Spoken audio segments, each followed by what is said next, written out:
चीन से बॉर्डर पर जारी तनाव के बीच प्रधानमंत्री नरेंद्र मोदी शुक्रवार सुबह ले पहुंचे। पीएम मोदी का यह दौरा अचानक था, जिससे हर कोई चौंक गया। प्रधानमंत्री नरेंद्र मोदी ने सेना के वीर जवानों के साथ बातचीत की। पीएम मोदी की लेह यात्रा एक तीर से कई निशाना साधने जैसा है। पीएम मोदी ने जवानों की हौसला अफजाई पूरे जोर शोर से की। अपने संबोधन में पीएम ने कुटिल चाले चलने वाले चीन को कुछ कड़े संदेश भी दे डाले। पीएम नरेंद्र मोदी ने कहा कि विस्तारवाद का युग खत्म हो चुका है, अब विकासवाद का समय आ गया है। तेजी से बदलते हुए समय में विकासवाद ही प्रासंगिक है, विकासवाद के लिए अवसर है और विकासवाद ही भविष्य का आधार है। पीएम मोदी के संबोधन के बाद कांग्रेस ने तुरंत अपना बयान जारी किया। कांग्रेस प्रवक्ता रणदीप सुरजेवाला ने ट्वीट करते हुए पूछा है कि प्रधानमंत्री नरेंद्र मोदी को चीन का नाम लेने से गुर्रेज क्यों है। साथ ही सुरजेवाला ने यह भी सवाल किया कि चीन से आंख में आंख डाल कब बात होगी। सुरजेवाला ने कहा कि आखिर मजबूत भारत के प्रधानमंत्री इतने कमजोर क्यों हैं। प्रधानमंत्री नरेंद्र मोदी के अचानक ले पहुंचने से हर कोई हैरान है। चीन को भी इस दौरे से कड़ा संदेश पहुंचा है और इस बीच अब चीनी विदेश मंत्रालय ने इस दौरे पर बयान दिया है। चीन का कहना है कि कोई भी पक्ष कुछ भी ऐसा ना करे जिससे माहौल खराब हो। रोजाना होने वाली ब्रीफिंग में चीनी विदेश मंत्रालय के प्रवक्ता झाओ लिजियान ने कहा कि भारत और चीन लगातार सैन्य और डिप्लोमेटिक बातचीत के जरिए बॉर्डर पर जारी तनाव को कम करने में लगे हुए हैं। ऐसे में किसी भी पार्टी को कुछ भी ऐसा नहीं करना चाहिए जिससे बॉर्डर पर तनाव पैदा हो। कोरोना संकट और चीन के साथ सीमा पर बने तनाव के बीच कांग्रेस अध्यक्ष सोनिया गांधी ने एक बार फिर प्रधानमंत्री नरेंद्र मोदी को पत्र लिखा है। इस बार अन्य पिछड़ा वर्ग छात्रों को आरक्षण के मसले पर सोनिया गांधी ने प्रधानमंत्री को पत्र लिखा। सोनिया गांधी ने प्रधानमंत्री नरेंद्र मोदी को पत्र में लिखा है कि मैं राज्य और केंद्र शासित प्रदेशों के चिकित्सा शिक्षण संस्थानों में राष्ट्रीय पात्रता सह प्रवेश परीक्षा के माध्यम से भरे जा रहे सीटों में अखिल भारतीय कोटा के तहत ओबीसी छात्रों के लिए आरक्षण से इनकार किए जाने के मसले पर आपका ध्यान खींचना चाहती हूं।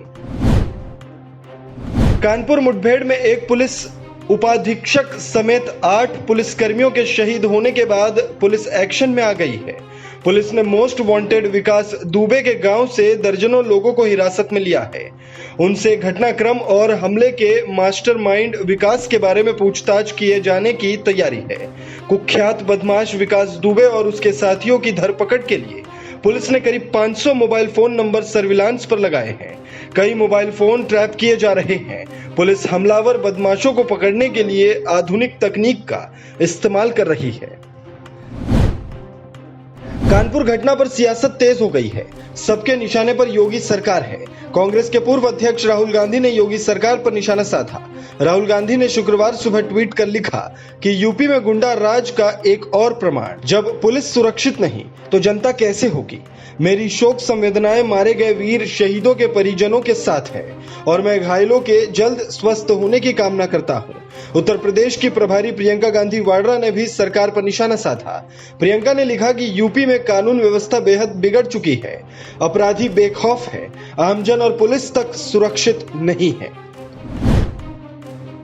देश की दिग्गज दवा कंपनी जायसड कैडिला ने कहा है कि स्वदेशी स्तर पर कोविड-19 के लिए जो टीका विकसित हो रहा है वो 2021 की शुरुआत में आ जाएगा। कंपनी सूत्रों के मुताबिक इसके लिए ह्यूमन ट्रायल अगले हफ्ते ही किया जाएगा।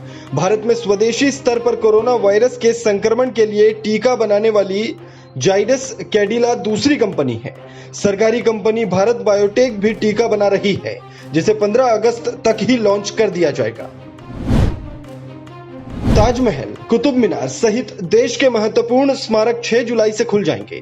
संस्कृति मंत्रालय की माने तो सभी स्मारक 6 जुलाई से जनता के लिए फिर खुल जाएंगे, जिसमें केवल ई टिकट से प्रवेश मिलेगा और पर्यटकों की संख्या सीमित रखी जाएगी। इसके अलावा पर्यटकों के लिए मास्क पहनना अनिवार्य होगा। इससे पहले जून में संस्कृति मंत्रालय ने एएसआई के रखरखाव वाले 3000 से अधिक स्मारकों में से 820 को फिर खोल दिया था, जहां धार्मिक समारोह होते हैं। कोरोना वायरस के बढ़ते मामले के बीच अंतर्राष्ट्रीय यात्री उड़ान सेवा पर रोक अब 31 जुलाई तक बढ़ गई है। नागरिक विमानन महानिदेशालय ने शुक्रवार को अधिसूचना जारी कर इसकी जानकारी दी है। हालांकि इसके साथ ही डीजीसीए ने आने वाले दिनों में कुछ चुनिंदा अंतर्राष्ट्रीय रूट पर विमान सेवाएं शुरू किए जाने के भी संकेत दिए हैं। अधिसूचना में लिखा गया है कि अलग अलग मामलों के आधार पर चुनिंदा हवाई मार्गों पर कुछ उड़ानों की अनुमति दी जा सकती है। इससे पहले 15 जुलाई तक के लिए अंतर्राष्ट्रीय यात्री उड़ान पर रोक लगी थी। शेयर बाजार में लगातार तीसरे कारोबारी दिन रौनक रही। कारोबार के दौरान सेंसेक्स में 250 अंक से ज्यादा की तेजी रही। कारोबार के अंत में सेंसेक्स 178 अंक की बढ़त के साथ 36,021 अंक पर रहा। निफ्टी की बात करें तो 56 अंक की तेजी रही और ये 10,607 अंक पर रहा।